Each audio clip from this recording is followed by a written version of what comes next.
നമ്മുടെ കേരളത്തിൽ ഇപ്പം നമ്മുടെ കോഴിക്കോട് നിങ്ങൾക്ക് ഇപ്പോൾ രാവിലെ എണീറ്റ് ഇപ്പോൾ തലവേദന വന്നു, അപ്പം നിങ്ങൾക്ക് തോന്നുകയാണ് എനിക്ക് എന്തൊരു ന്യൂറോളജിസ്റ്റിനെ കാണാമല്ലോ, ഉറപ്പായിട്ടും കാണാം. മാക്സിമം വന്ന ഒരു 400-500 രൂപ കൺസൾട്ടിങ് ഫീസ് കൊടുത്തു കഴിഞ്ഞാൽ ചിലപ്പോൾ ഭയങ്കര തിരക്കുള്ള ഒരു ഹോസ്പിറ്റലാണെന്നുണ്ടെങ്കിൽ അപ്പുറത്ത് അല്ലെങ്കിൽ അതിൻ്റെ അപ്പുറത്തെ നൂറുകണക്കിന് ന്യൂറോളജിസ്റ്റുകളുണ്ട് ഇവിടെ തന്നെ, അല്ലെങ്കിൽ അവർ വീട്ടിൽ പോയി കാണാം. എന്തായാലും നിങ്ങൾക്ക് സെയിം ഡേ കാണാമല്ലോ.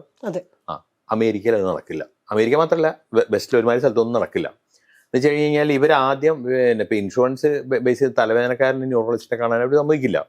First you have to go to the പിന്നെ അവരുടെ പിന്നെ GP അടുത്ത് പോയി, അപ്പം അയാൾ സാങ്ഷൻ ചെയ്ത് അയാൾ റെഫർ ചെയ്തെങ്കിൽ മാത്രമേ അടുത്ത ഗ്രേഡിലേക്ക് പോകാൻ പറ്റുള്ളൂ. കാരണം നേരിട്ട് ന്യൂറോളജിസ്റ്റിൻ്റെ അടുത്ത് പോയാൽ കമ്പനി കാശ് കൊടുക്കൂല, അവൻ സ്വന്തം പോക്കറ്റിൽ നിന്ന് എടുത്ത് കൊടുക്കേണ്ടി വരും. അപ്പോൾ നമ്മുടെ നാടാണ് ഭേദം. ഈ ചികിത്സയുടെ കാര്യത്തിൽ നമ്മുടെ നാടാണ്, ഒരു സംശയവും വേണ്ട, നമ്മുടെ നാടാണ്. നമ്മളിവിടെ നമ്മളിപ്പോൾ സർക്കാരിൻ്റെ ആശുപത്രികളിലെ അനാസ്ഥ എന്നൊക്കെ പറഞ്ഞിട്ടൊക്കെ പറയും. പക്ഷെ ഇത്രയും കുറഞ്ഞ ചെലവിൽ ഇത്രയും നല്ല ട്രീറ്റ്മെന്റുകൾ കിട്ടുന്ന സ്ഥലം ഇന്ത്യയാണ് ഏറ്റവും ബെസ്റ്റ്. അതിൽ ഒരു സംശയവും വേണ്ട. അതിൽ കേരളമാണ് ബെസ്റ്റ്. കാരണം നമ്മുടെ കേരളത്തിൽ ജനങ്ങൾ ചോദ്യങ്ങൾ ചോദിക്കുന്നത് കൊണ്ട് വടക്കോട്ടൊക്കെ പോയി കഴിഞ്ഞാൽ സിറ്റികളിലുണ്ടെന്നല്ലാണ്ട് റൂറൽ ഏരിയയിലൊക്കെ കാര്യമൊക്കെ ഭയങ്കര കഷ്ടമാണെന്നാണ് പറയുന്നത്, വളരെ കഷ്ടമാണെന്നാണ് പറയുന്നത്. ഹോസ്പിറ്റലുകളിലുണ്ടെങ്കിൽ തന്നെ ഒക്കെ വ്യാജന്മാരും ക്വാക്കുകളൊക്കെ ആയിരിക്കും, അങ്ങനെയുള്ള ഇതെന്താണ് പറയുന്നത്. അപ്പോൾ ഈ ചികിത്സയുടെ കാര്യത്തിൽ ഇപ്പോൾ സത്യം പറഞ്ഞ് ഞാൻ വേറെ അനുഭവം പറഞ്ഞുതരാം.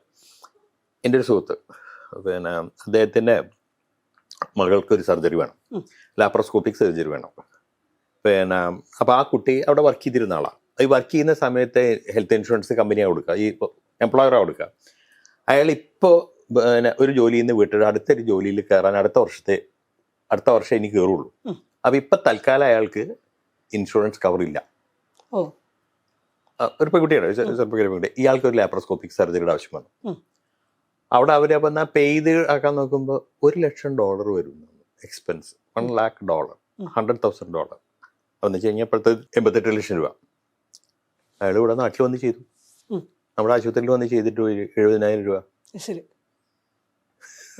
അവര് ബിസിനസ് ക്ലാസ്സിൽ ടിക്കറ്റ് കൊടുത്ത് ഇവിടെ വന്നാൽ പോലും ലാഭം എന്ന് പറയാനുണ്ടോ? മറ്റേ 88 ലക്ഷം രൂപ.